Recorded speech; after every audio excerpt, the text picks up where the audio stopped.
All right, guys, part 2. Sorry, we had to take a pause. But so while all of this was happening, while Rafa was able to drive off and he was having a hard time processing it, he was crying and calling his friends and everything. My 2 brothers, not yes. my friends. Oh, sorry. Okay. I was sitting in the jail cell. As soon as they walked out, I sat down. I stopped crying. I froze up, and that was it. I stopped crying.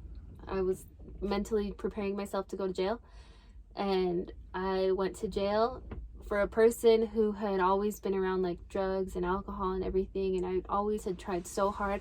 I've never done drugs in my life. I always tried so hard to, make good decisions and walk the right path and everything, and now I was sitting in a jail. My jail cell was a room, and it had 6 bunk beds, so there was 12 people inside of the one cell. There was 3 bathrooms that you would share, and we were actually in the handicap one because the shower, it only hit you like to right here, so when I would shower you have to like bend down like this. It was horrible. It's Davis County. It was Davis County. Yeah, I think it was Davis County one. And in my jail, in my cell, in the room, I was in the same room as a prostitute. I was in the same room as a woman who had abused her children. I was in a room with another woman who actually killed her father-in-law. I think it was on the news. It was on the news around the same time. Some lady killed her father-in-law. Yeah, I was sharing rooms with her. Yeah, it was crazy. Yeah, and so I remember one night, all these females, they're all like telling their stories, and they're like, oh, what did you do to get in here, and they start all telling their stories like all proud, like, that's nothing, dude, I did this and I did this and I did this, and I let everybody talk, and I was at the very end, and then at the end they came to me and they're like, okay, well what's your story, what are you in here for? And I broke it down to them, and I told them my story, and all of them were just quiet, and they were like, wow, you don't deserve to be in here. And I'm like, yeah, I know, but it's cool, whatever. So I was in there for 2 weeks. Acting tough. Well, I wasn't about to sit there crying in jail. So I was in jail for 2 weeks. In those 2 weeks, I remember one time they wrote me letters, and I received a letter from Sophie. They like outlined her hand, and she scribbled the back of it. Rafa wrote me a letter.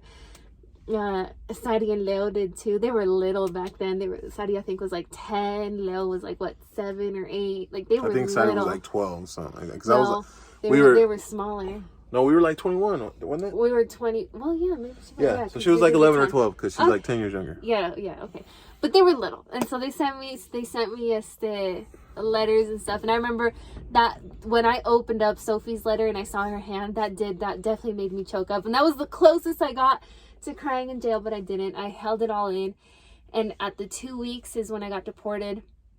That day was crazy. They woke us up at 2:00 in the morning, and as soon as we woke up, we had probably, 15 minutes to get changed, get ready, get in line, and then they shackled us. I was shackled from my arms to my stomach to my legs, like the movies. Legit, I was shackled all day, and there had been a blizzard, you guys, and there was so much snow, and it was just like the freaking movies. They put us in a van. We're all shackled. They drove us to the airport, but we went like around the back, and then we're going onto the airplane, but everything is like frozen. There's ice everywhere. I'm just trying not to fall on my face, and there's these 2 lines of officers with their guns pointed at us while we're walking from the van to the airplane trying to get on. It was insane, you guys. We made a couple stops. We picked up some more people. I think we stopped in Las Vegas, and then in Texas and Arizona, and then our last stop was in Brownsville. Brownsville, Texas. So let me tell you, man, my dad's a G, man. My dad at the time was working in Louisiana, I think, or he was somewhere on that side. The dude was working at some tree company picking up. So he was working out there. Long story short, he got like a 4 or 5 day weekend. He ends up coming back to Salt Lake for that weekend, or maybe he had a week off or so.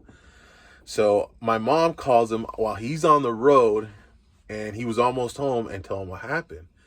So he's like, don't have Rafa stop working. Have that fool go back to work, and I'm gonna go pick up Gabby from Bronzeville, from where they deported her, and I'm gonna put her on her plane to Mexico City.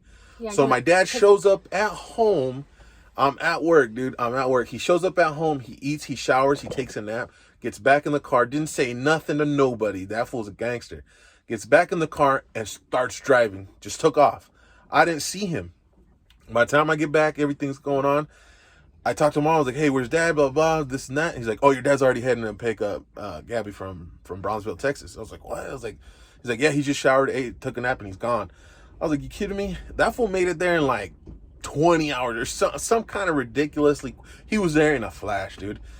But he goes down Brownsville and Matamoros, Tamaulipas. He crosses the border. He sees my aunt.